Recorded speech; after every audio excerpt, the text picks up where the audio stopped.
Massage ਹਾਂ ਤੇ ਫੱਠੇ ਪਾਸ਼ਾ ਨਾਲ ਕੁਤਰ ਕੇ ਧਰ ਦਿੰਦੇ ਨੇ। ਮੈਂ ਉਹਨਾਂ ਡੰਗਰਾਂ ਨੇ, ਬੱਕਰੀਆਂ ਨੇ, 2 ਮੱਝਾਂ ਨੇ ਤੇ ਤਿੰਨ, ਤੇ ਉਹਨਾਂ ਨੂੰ ਫੱਠੇ ਪਾਸ਼ਾ ਨਾਲ ਤੇ ਟੁੱਕਰ ਦੀ ਬੁਰਕੀ ਦੇ ਛੱਡਦੇ ਨੇ ਤੇ ਮੈਂ ਖਾ ਲੈਂਦਾ।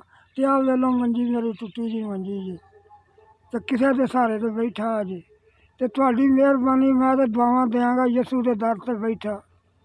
ਜਿਹੜਾ ਹੁੱਕਾ ਸ਼ੁੱਕਾ ਬਣਾ ਲੈਂਦਾ ਵਾ, ਮਾੜੀ ਮੋਟੀ ਅੱਗ ਧਰ ਲੈਂਦਾ, ਡਿੱਗਦਾ ਟਹਿੰਦਾ, ਤੇ ਉਹ ਮੈਂ ਆਪਣਾ ਗੁਜ਼ਰ ਕਰ ਲਊਂ ਪਿਆ।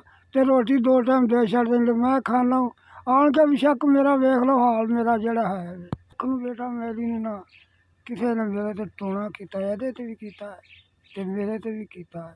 ਇੱਥੇ ਇੱਕ ਡੋਗਰੀ ਰੂਣ ਦੀ ਲੱਗੀ ਪਈ, ਉੱਥੋਂ ਫਿਰ ਹੌਲੀ ਹੌਲੀ ਅੱਖ ਮੇਰੀ ਵਹਿੰਦੀ ਉੱਕਾ ਪੈ ਗਈ। ਆਹ ਸਿਰ ਦੇ ਵਿੱਚ ਤਰਾਟਾਂ ਬੜੀਆਂ ਪੈਂਦੀਆਂ ਸਨ।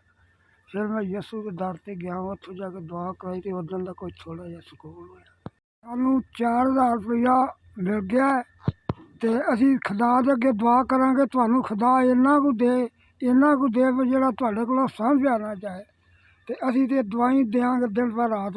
ਇਹ ਗਰੀਬ ਦਾ ਸਹਾਰਾ ਤੁਸੀਂ ਦਿਓਗੇ ਤੇ ਅਸੀਂ ਤੇ ਇੰਨੇ ਜੋਗਿਆਂ ਬੱਚਾ। ਤੁਹਾਡੀ ਮਿਹਰਬਾਨੀ ਹੈ, ਖੁਦਾ ਤੁਹਾਨੂੰ ਦੂਣਾ ਦੇ। ਯਿਸੂ ਬਾਪ ਕਰਦਾ ਰਹਾਂਗਾ।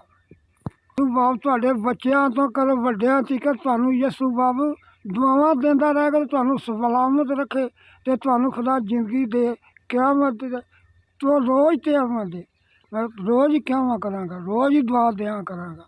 ਮੇਰੇ ਕੋਲ ਮੋਬਾਇਲ ਕੋਈ ਨਹੀਂ ਤੇ ਮੈਂ ਦੁਆ ਤੁਹਾਡੇ ਅੱਗੇ ਰੋਜ਼ ਦੁਆ ਕਰਾਂ ਤੇ ਯਿਸੂ ਬਾਪ ਤੁਹਾਡੀ ਸੁਣੇਗਾ।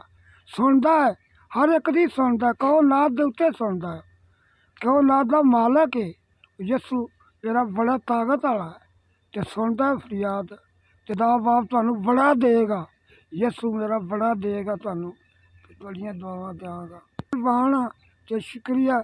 ਤੇ ਮੈਂ ਯਿਸੂ ਅੱਗੇ ਹੱਥ, ਯਿਸੂ ਬਾਪ ਤੁਹਾਨੂੰ ਇਮਦਾਦ ਦੇਗਾ। ਮੇਰਾ ਮਾਲਕ ਮੈਨੂੰ ਬੜਾ ਹੀ ਮਾਣ ਹੈ, ਮੈਨੂੰ ਬੜਾ ਭਰੋਸਾ ਉਹਦੇ 'ਤੇ ਅਤੇ ਉਹ ਤੁਹਾਡੀਆਂ ਹਰ ਖੁਆਇਸ਼ਾਂ ਪੂਰੀਆਂ ਕਰੇਗਾ। ਤੁਹਾਡੇ ਬੱਚਿਆਂ ਦਾ ਵੀ, ਤੁਹਾਡਾ ਵੀ, ਹਰ ਤਰ੍ਹਾਂ ਦਾ ਖਿਆਲ ਕਰੇਗਾ। ਮੇਰਾ ਈਮਾਨ, ਪੱਕਾ ਈਮਾਨ ਮੇਰਾ ਯਿਸੂ 'ਤੇ, ਅਤੇ ਯਿਸੂ ਮੇਰਾ ਦੁਆ ਤੁਹਾਨੂੰ ਕਬੂਲ ਤੁਹਾਡੀ